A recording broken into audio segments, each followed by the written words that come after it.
안녕하세요. 방구석 천문대입니다. 여러분은 밤하늘 보시는 거 좋아하시나요? 항상 밤하늘에서 빛나고 있는 별. 이 별들은 도대체 언제까지 빛나는 걸까? 혹시 생각해 보셨나요? 기나긴 시간의 끝, 후주계열 단계를 알아보는 것이 이번 영상의 주제입니다. 그럼 선생님, 영상 시작해 주세요. 주계열 단계에 있는 별의 중심에는 고온고압의 수소핵이 존재하고 있습니다. 그리고 이 수소핵의 수소핵융합을 통해서 에너지를 얻습니다. 하지만 별이 나이를 먹어 수소핵에 충분한 수소가 남아있지 않을 때 별은 주계열 단계를 벗어나게 됩니다. 주계열 이후 진화 과정은 별의 질량에 따라서 세 가지로 나누어 볼 수 있습니다. 먼저 태양보다 질량이 12배 이상 큰 경우입니다. 별의 주계열 단계가 끝나면 별의 내부에는 수소핵 대신 헬륨으로 이루어진 헬륨핵과 미처 연소하지 못한 수소들이 헬륨핵을 껍질처럼 감싸고 있게 됩니다. 막 주계열 단계를 벗어난 별의 내부는 헬륨 핵융합을 하기에는 낮은 온도이기 때문에 수축하면서 내부를 뜨겁게 달굽니다. 핵융합을 시작할 만큼 충분한 온도가 되면 헬륨 핵융합을 통해 에너지를 얻기 시작합니다. 헬륨 핵을 뜨겁게 달구는 과정을 거치면서 달궈진 헬륨 핵 주변에 수소 껍질이 수소 핵융합을 시작하게 됩니다. 수소 껍질의 핵융합이 시작되면 별은 점점 부풀어 오르는 거성 단계에 진입하게 됩니다. 이후 헬륨 핵마저 대부분 연소하여 더 무거운 원소로 이루어진 핵이 내부에 쌓이게 되면 앞선 과정처럼 중심핵이 수축하면서 달궈지고 껍질을 태우면서 별은 계속해서 부풀어 오르게 됩니다. 그럼 무거운 별들은 계속해서 커지게 되는 건가요? 아니요. 이렇게 별의 핵이 무거워지는 과정은 별의 중심에 철이 가득 찰 때까지만 계속됩니다.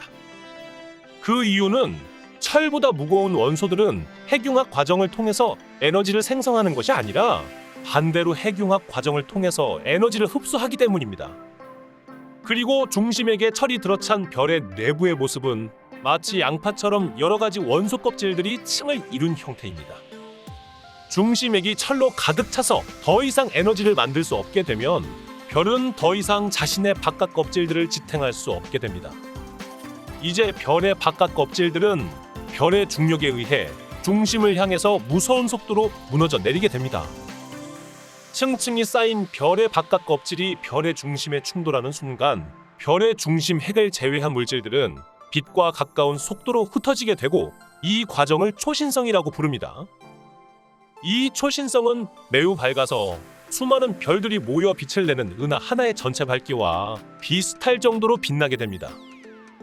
초신성 이후 남은 중심핵은 질량에 따라서 중성자별이나 블랙홀로 붕괴하게 됩니다. 그런데 남아있는 중심핵은 어째서 중성자별이나 블랙홀이 되는 건가요? 우리가 다른 물체와 겹칠 수 없는 것처럼 물질은 자신들을 지탱하는 축퇴압이라고 하는 마지막 보루가 있습니다. 만약 중심액의 질량이 만들어내는 중력이 축퇴압이 버틸 수 있는 중력이라면 백색 외성이나 중성자별이 되고 축퇴압마저 버틸 수 없는 중력이라면 블랙홀이 되는 것입니다.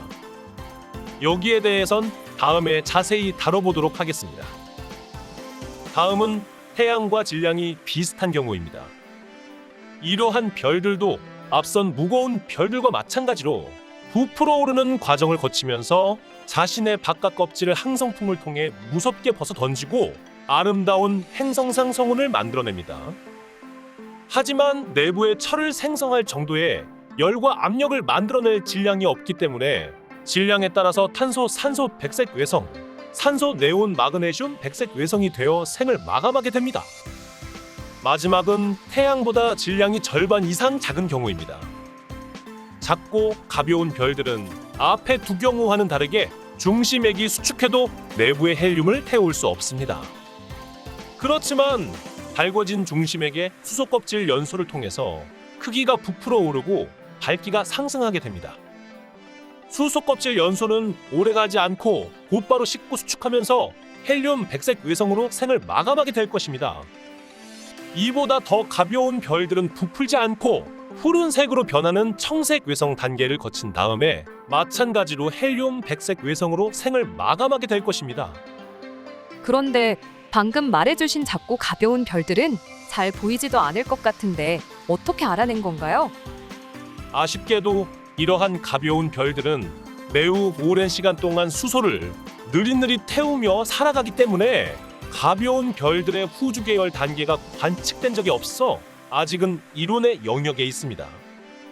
그리고 별이 주계열 단계를 마감하고 최종적으로 진화하게 되는 백색 외성, 중성자별, 블랙홀을 축태양성이라고 부릅니다. 그럼 태양도 언젠가 백색외성이 되어서 생을 마감하겠네요? 우리의 태양이 후주 계열 단계를 거쳐서 태양계를 박살내고 백색 외성이 되기까지는 아직 50억 년도 더 남았기 때문에 안심하시고 두 발 쭉 뻗고 주무셔도 될 것 같습니다. 여기까지가 저희가 준비한 영상입니다. 이번 영상에서는 별의 마지막을 장식하는 후주 계열 단계에 대해 간단하게 살펴봤습니다. 영상의 난이도를 위해서 의도적으로 내용을 축소한 점이 있습니다. 따라서 혹시라도 좀 더 궁금하신 시청자분들은 앞으로 나올 내용을 참고해 주시면 감사하겠습니다. 영상이 재밌으셨다면 알림과 구독, 좋아요 부탁드리고 저희는 더 유익한 영상으로 다시 찾아오겠습니다.